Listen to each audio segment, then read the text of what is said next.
मूकं करोति वाचालं पंगुं लंघते गिरिं यत्कृपा तम अहम वंदे परमानंद माधवम। नमस्कार छात्रों, मैं डॉक्टर रवि ऋषिकुल संस्कृत महाविद्यालय गुरुग्राम से। आज हम रघुवंश महाकाव्य का अध्ययन आरंभ कर रहे हैं। रघुवंश महाकाव्य शास्त्री प्रथम वर्ष के विषय वस्तु में निहित है, जिसमें रघुवंश महाकाव्य का दूसरा सर्ग लगा है। आज हम रघुवंश महाकाव्य का दूसरा सर्ग आरंभ कर रहे हैं। आइए सबसे पहले हम रघुवंश महाकाव्य का सामान्य परिचय जानते हैं, क्योंकि कोई भी ग्रंथ हमें जब पढ़ना हो तो उसका सामान्य परिचय होना बहुत ही आवश्यक है। सबसे पहले रघुवंश महाकाव्य के रचयिता महाकवि कालिदास हैं। महाकवि कालिदास के विषय में हम इससे पहले जान चुके हैं। पूर्व की जो वीडियो थी वो महाकवि कालिदास के विषय में ही थी। आइए अब हम रघुवंश महाकाव्य का सामान्य परिचय जानते हैं। रघुवंश महाकाव्य का मूल आधार ग्रंथ, जिसे उपजीव्य ग्रंथ भी कहते हैं, वाल्मीकि रामायण है। संपूर्ण रघुवंश महाकाव्य का कथानक 19 सर्गों में विभक्त है, जिसमें इक्ष्वाकु वंशीय राजा दिलीप के जन्म से लेकर अग्निवर्ण तक के राजाओं का वर्णन है। सभी सर्गों में कुल श्लोकों की संख्या 1569 है। रघुवंश महाकाव्य के द्वितीय सर्ग में 75 श्लोक हैं, जो कि आपके पाठ्यक्रम में लगे हैं। आइए अब हम जानते हैं प्रथम सर्ग में क्या घटनाक्रम चला था, क्योंकि आपको द्वितीय सर्ग पढ़ना है और द्वितीय सर्ग का आधार प्रथम सर्ग ही है। जब तक उसके बारे में आपको ज्ञान नहीं होगा तो दूसरे सर्ग का आपको समझना कठिन हो जाएगा। आइए इसलिए पहले हम प्रथम सर्ग का सामान्य परिचय कर लेते हैं। प्रथम सर्ग राजा दिलीप के चरित्र वर्णन से प्रारंभ होता है। पुत्र विहीन राजा दिलीप अपनी पत्नी रानी सुदक्षिणा के साथ पुत्र प्राप्ति की कामना से कुलगुरु वशिष्ठ के आश्रम में जाते हैं। वशिष्ठ उनकी पुत्र विहीनता के उपाय के रूप में अपने आश्रम में निवास करने वाली कामधेनु की पुत्री नंदिनी नाम गाय की सेवा का परामर्श देते हैं।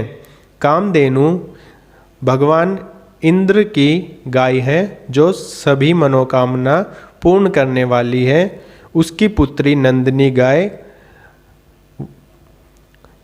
वशिष्ठ जी के आश्रम में थी, जिसकी सेवा का परामर्श वो राजा दिलीप को देते हैं। आइए अब हम रघुवंश महाकाव्य आरंभ करते हैं। इसमें दूसरा सर्ग आपका लगा हुआ है, उसका प्रथम श्लोक है। सहस्वर वाचन करेंगे, आप भी मेरे साथ इसका उच्चारण कीजिए। अथ प्रजानाम अधिप प्रभाते जाया प्रतिग्राहित गंध माल्याम वनाये पीत प्रतिबद्ध वत्साम यशोधनो धेनु मृषेर मुमोच यशोधनो धेनु मृषेर मुमोच। आपकी परीक्षा में इस प्रकार यह श्लोक दिया जाएगा और कहा जाएगा इसकी सप्रसंग व्याख्या कीजिए। तो आपको वह कैसे करना है, आइए हम देखते हैं। सबसे पहले आप संकेत लिखेंगे। संकेत का उदाहरण हमने आपके लिए यहाँ पर दिया है। अथ डैश डैश डैश धेनु मृषेर मुमोच है। इसके बाद आप इसका प्रसंग लिखेंगे। प्रसंग किस प्रकार लिखना है, देखिए। प्रस्तुतम पद्यमिदम अस्माकं पुस्तक रघुवंशम नामना ग्रंथात उद्धृतम वर्तते। प्रस्तुत पद्य हमारी पाठ्य पुस्तक रघुवंश नामक ग्रंथ से लिया गया है या उद्धृत है। अस्य ग्रंथस्य रचनाकार महाकवि कालिदास वर्तते। इस ग्रंथ के रचनाकार महाकवि कालिदास हैं। अस्मिन् सर्गे पुत्र प्राप्त्यर्थम सपत्न्या राज्ञा दिलीपस्य नंदिनी गोसेवाया वर्णनम वर्तते। इस सर्ग में पुत्र प्राप्ति के लिए पत्नी के साथ राजा दिलीप द्वारा की गई नंदिनी गाय की सेवा का वर्णन है। इसके उपरांत आप अन्वय लिखेंगे। अन्वय किस प्रकार लिखना है, आइए देखते हैं। अथ यशोधनः प्रजानाम अधिपः परभाते जाया प्रतिग्राहित गंधमाल्यां पीत प्रतिबद्ध वत्साम ऋषे धेनु वनाय मुमोच है। अब इसके बाद संस्कृत में इसका शब्दार्थ लिखेंगे। अथ निशानयन अनंतरम यशोधन कीर्तिवित्त प्रजानाम जनानाम अधिप स्वामी। अधिप स्वामी किसके लिए प्रयोग हुआ है, राजा दिलीप है।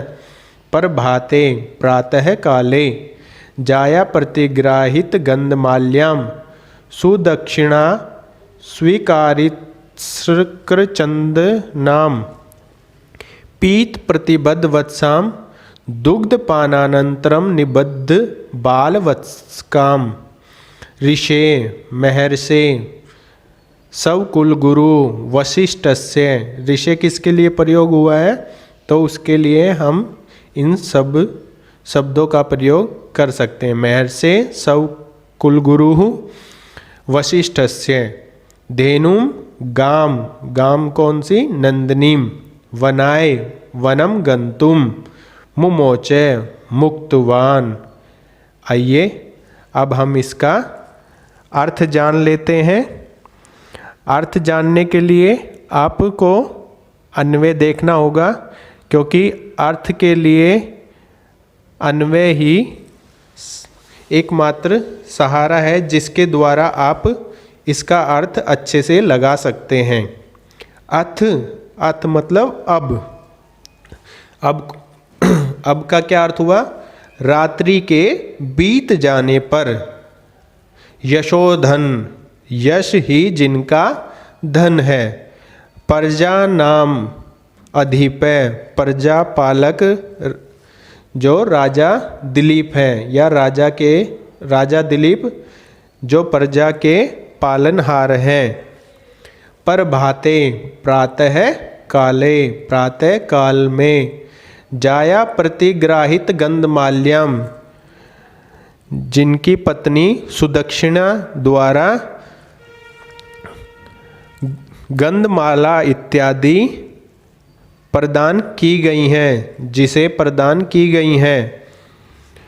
पीत प्रतिबद्ध वत्साम, और दूध पीने के उपरांत जिसके, वत्साम मतलब बच्चे को, बछड़े को बांध दिया गया है। बद्ध मतलब बांध दिया गया है। ऋषे महर्षि वशिष्ठ। धेनु वनाय मुमोचे, जो धेनु है वो किसके लिए प्रयोग हुआ है, नंदिनी गाय के लिए। तो नंदिनी गो वनाय विमोचे, वन के लिए उसे खोलते हैं। आइए अब इसका सामान्य एक बार अर्थ देख लेते हैं। रात्रि के बीत जाने पर यश के धनी, प्रजा के पालक राजा दिलीप ने प्रातःकाल सुदक्षिणा द्वारा दी हुई गंधमाला को ग्रहण करने वाली, दूध पीकर बंधे हुए बछड़े वाली महर्षि वशिष्ठ की नंदिनी गो को वन में चराने के लिए खोला। धन्यवाद। मैं डॉक्टर रवि, ऋषिकुल संस्कृत महाविद्यालय गुरुग्राम से